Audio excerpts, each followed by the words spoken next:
Yang dulunya bersih sekarang sudah berkarat. Idul Fitri. Kita introspeksi dirilah. Apakah kita dapat Idul Fitri itu? Atau kita masih sama aja seperti tahun-tahun yang lalu?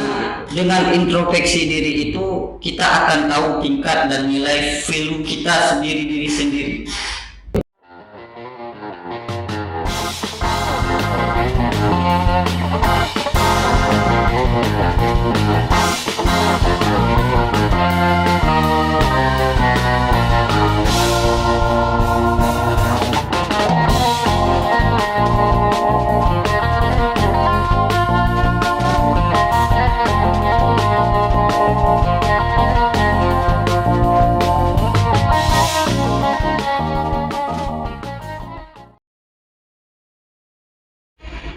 Assalamualaikum warahmatullahi wabarakatuh. Kembali bersama kami di podcast Bumi Pala.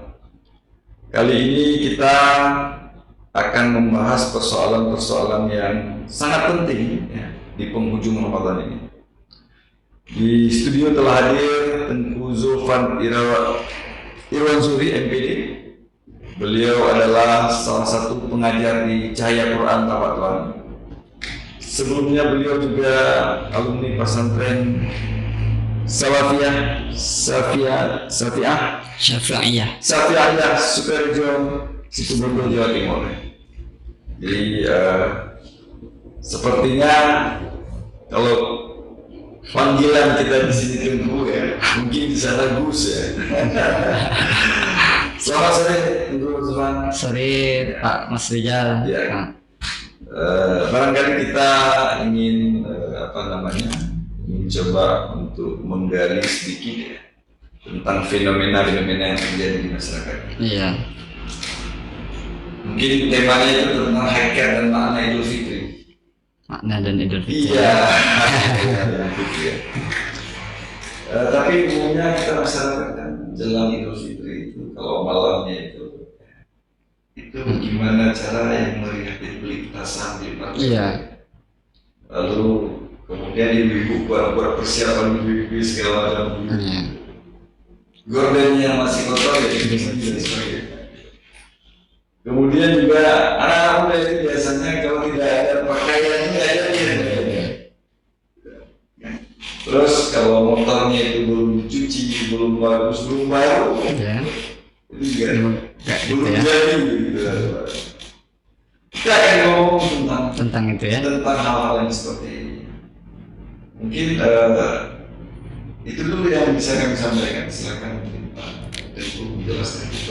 Ini saya mulai lagi dengan Assalamualaikum warahmatullahi wabarakatuh. Waalaikumsalam warahmatullahi wabarakatuh.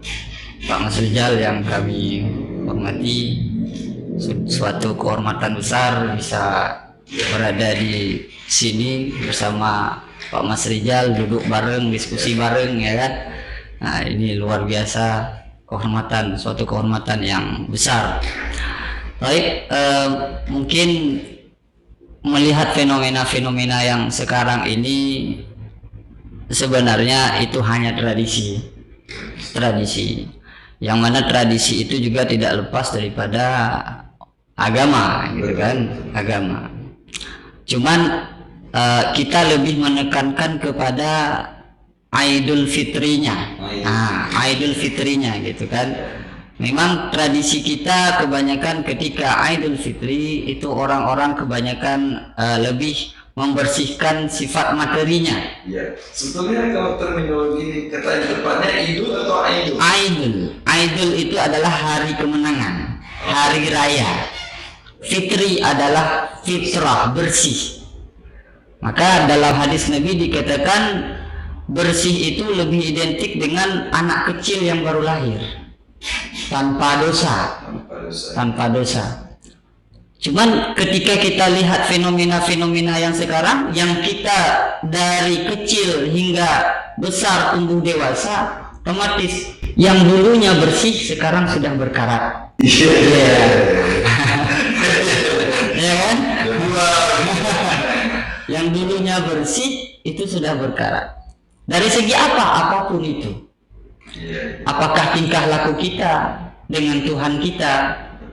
Apakah keimanan kita yang kadang-kadang? Maka bulan suci menjadi wadah buat kita untuk memperbaiki semuanya itu. Wadah untuk kita memperbaiki hal yang pernah kotor menjadi dibersihkan, disikat. Makanya ada dibagi oleh ulama tiga pembagian dalam waktu bulan puasa itu, ya kan? Yang pertama adalah ampunan, 10 hari pertama ampunan. Yang terakhir itu adalah itkun minan nar, ya kan? Maghfirah yang kedua. Yang pertama rahmat kalau tidak salah saya. Rahmat. Ya, itkun minan nar. Nah, ini kan menjadi ajang buat kita mencari rahmat, mencari maghfirah, mencari agar kita nanti kelak. Orientasi kita sebenarnya adalah akhirat, Pak. Ya kan? Bukan hanya hidup sebatas 20 tahun, 30 tahun, tapi memaksimalkan 20 tahun, 40 tahun itu untuk menjadi penghuni surga itu bagaimana? Maka Idul Fitri menjadi ajang buat kita, ataupun puasa Ramadan ini menjadi ajang buat kita mencari gelar di Idul Fitri. Apa itu? Muttaqin, orang yang bertakwa kepada Allah. Jadi tidak dengan ukurannya bukan hanya baju baru. Bukan hanya baju baru, akan tetapi kepada diri sendiri. Muhasabah ala nafsi. Sejauh mana kita meningkatkan ketakwaan kita kepada Allah, dan sejauh mana peran kita dalam memperjuangkan hawa nafsu yang kata Rasulullah SAW jauh-jauh hari merupakan hal yang paling besar. Perang yang paling besar adalah hawa nafsu. Itu sebenarnya. Maka diri sendiri, Idul Fitri menjadi hari raya untuk diri sendiri dari dosa yang pernah kita lakukan. Cuman untuk baju, lebaran dan lain sebagainya bukan hal yang nomor satu. Boleh, tidak apa-apa, bukan hal yang nomor satu yang harus diperhatikan. Akan tetapi diri sendiri. Puasa Ramadan itu kita buatkan pembersihan diri. Sebenarnya pembersihan diri dari awal-awal. Cuman ajang yang menjadi kita istimewa di bulan Ramadan ini apa? Karena dalam bulan Ramadan ini menjadi hal yang dilipat gandakan. Pernah dengar Bapak tentang bagaimana setan itu dibelenggu di bulan Ramadan? Ya, ada yang lepas. Ada yang lepas ya. Bagaimana memahami hadis itu? Jadi ada dua penafsiran sebenarnya. Yang pertama, dalam syarahnya itu dikatakan memang zahirnya hadis seperti itu. Zahirnya hadis seperti itu. Maknanya memang seperti itu, berarti dibelenggu, tidak lepas, ya, bagaimana?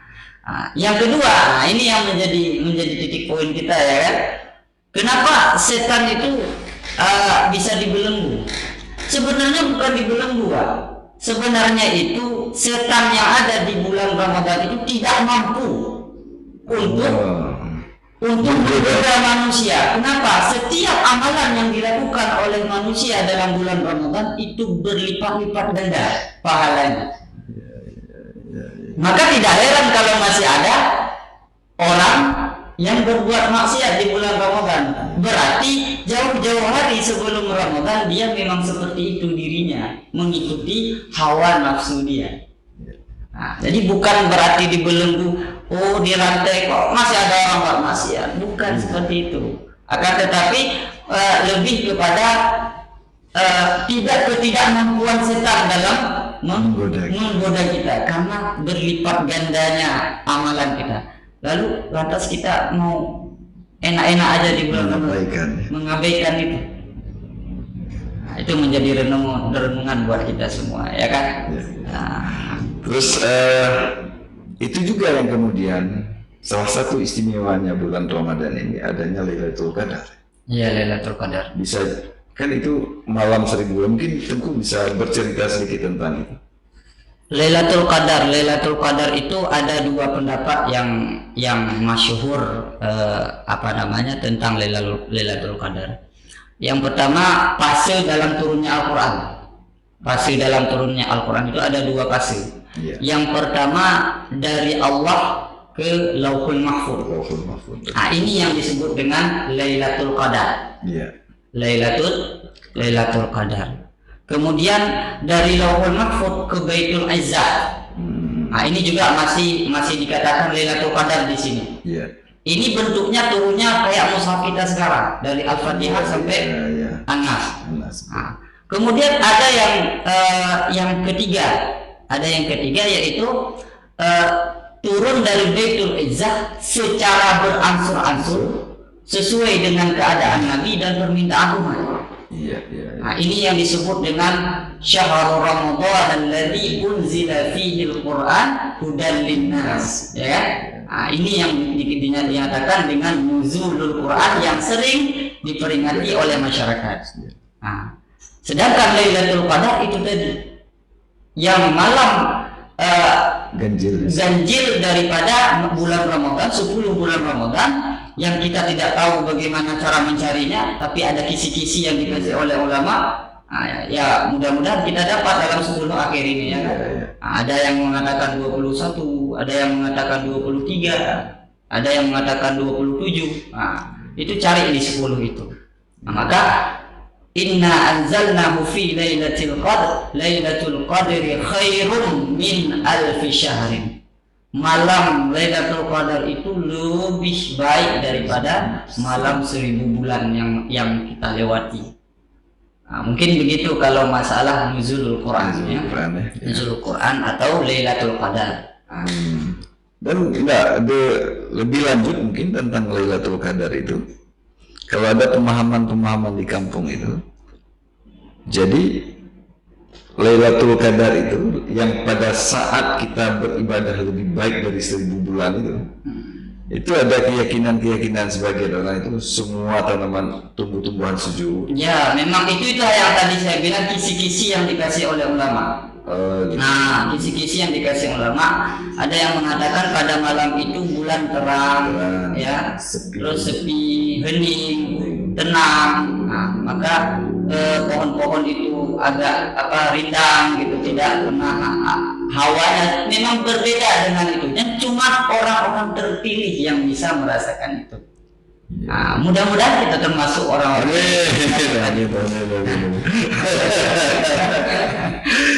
Ya, kemudian di penghujung ini memang istimewa sekali, ya. Istimewa sekali bulan Ramadan ini. Maka selalu saja orang tua kita mengamanahkan ke kita. Nah, kalau kamu di penghujung Ramadan nanti tutup di bulan ke-30 Ramadan, itu doakan supaya kamu dipertemukan kembali dengan Ramadan berikutnya. Nah, setelah ini tadi, itu ada lagi budaya kita di Aceh. Terutama di Aceh. Di jelang-jelang hari raya nanti, ya kan? Itu ada namanya megang. Ya. Baik sebelum bulan Ramadan ataupun sebelum hari raya. Ya, Idul Fitri itu ada megang. Itu pandangan Gus seperti apa? Jadi memang budaya, ya budaya. Kalau saya lebih melihat kepada kalau megang ini hanya penyambutan, hari penyambutan untuk kita menyambut hari besar-besar Islam gitu. Dan itu merupakan syiar. Dan itu tidak ada di Jawa. Saya yang sudah pernah di Jawa, dan itu menjadi kenangan tersendiri bagi kita. Bagi apalagi kita anak santri gitu kan, akan ada rasa rindu yang sangat luar biasa ketika ada bisa menangis kita, Pak. Serius. Itu memang luar biasa bagi saya. Maka ketika megang itu tidak dapat momen-momen yang di Aceh ini nggak ada di sana gitu. Sulit kita temukan gitu. Mereka hanya permainannya ya Indomaret gitu ya. Itu kan gitu-gitu aja. Nah, jadi kalau bagi saya lebih kepada istilahnya syiar lah. Syiar Islam yang mana tiap tahunnya kita ada hari-hari lebaran, hari-hari besar Islam, yang mana hari itu harus dimeriahkan kedatangannya. Iya. Kalau megang menjelang puasa, kita meriahkan hari menyambut puasa atau megang dalam puasa dalam bulan Ramadan, menyambut Idul Fitri, itu ada satu hal yang sudah menjadi tradisi di kita. Ya, saya nggak tahu kenapa itu seperti itu. Sepertinya ada sebuah kewajiban. Kalau bukan daging ya ayam yang harus disediakan gitu ya. Iya. Ya kan? Nah ini dalam perspektif saya ya, itu justru kalau misalnya terlalu banyak kita makan daging itu tidak sehat untuk kita. Ya kemudian juga kan ada sabda Rasulullah SAW itu bahwa jangan berlebihan. Makan sebelum secukupnya, sebelum lapar berhenti sebelum kenyang begitu ya. Nah, tetapi ada sebagian itu yang menghadirkan megang-megang ini tuh sebuah kemeriahan, makan banyak dan sebagainya. Justru saya juga melihat bahwa ini mubazir. Selain makanan banyak yang terbang, basi ya begitu ya. Kemudian ada juga dalam perspektif kami ini yang sia-sia ya. Banyak plastik. Jadi sampah plastik itu menjadi persoalan ya. Gimana nih menurut Ibu? Ya kalau kita lihat secara kulturnya orang ya, memang Islam itu tidak nampak di negara Islam gitu ya. Kalau bagi saya seperti itu mungkin karena kebanyakan saya lihat negara-negara yang contoh Jepang lah ya kan. Jepang menjadi negara favorit kalau masalah kebersihan itu. Betul. Cuman begini, kita melihat fenomena masyarakat kita ini lebih kepada ya seperti Bapak bilang tadi, mubazir ya. Betul. Mubazir dalam menggunakan baik itu dagingnya, makanannya. Makanya sebenarnya bukan itu yang harus kita perhatikan gitu ya kan. Persiapan kita dalam menghadapi bulan Ramadan, menghadapi Idul Fitri. Nah, itu yang menjadi titik berat kita sebenarnya.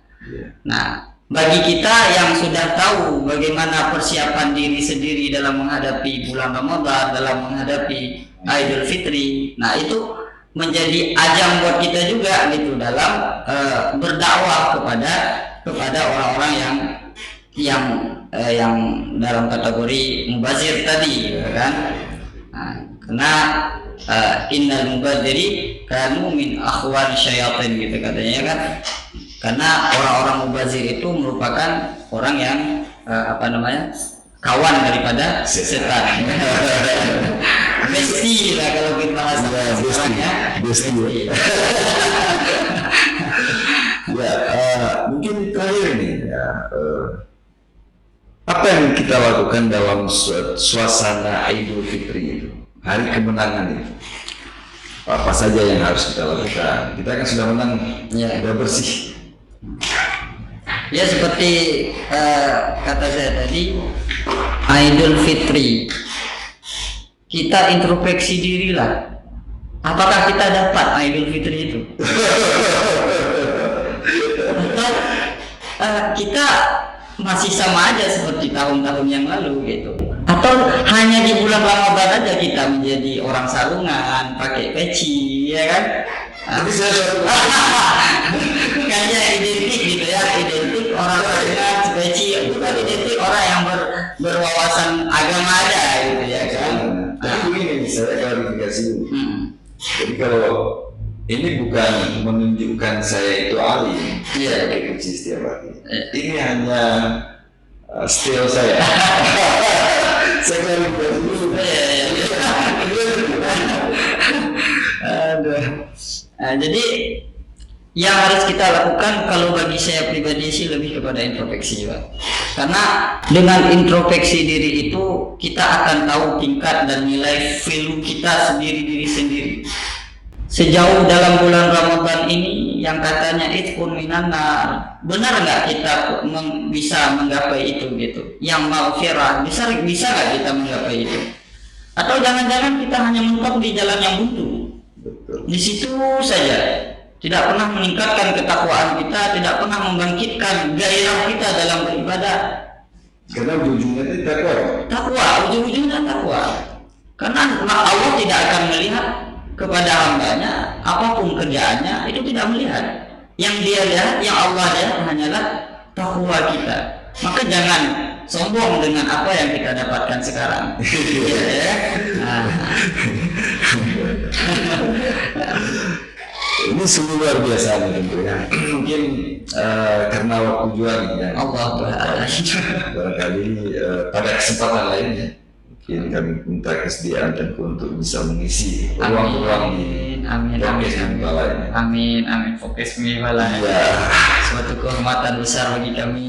Podcast Mimba ini. Demikian pertemuan kita ya dengan Tengku Zulfan Irwan Suri MPD ya. Ternyata beliau betul-betul sangat paham ya dengan masalah ini ya. Juga beliau telah menggabungkan beberapa hal ya, termasuk dengan soal tinjauan budaya ya dari dua daerah, di mana beliau orang Aceh tetapi juga pernah mengecap pendidikan lama di Jawa Timur. Demikian, terima kasih kami sampaikan kepada Tengku Zulfan ya. Pada kesempatan Amin, amin ya Allah. kita bertemu kembali. Amin. Demikian, Assalamualaikum warahmatullahi wabarakatuh.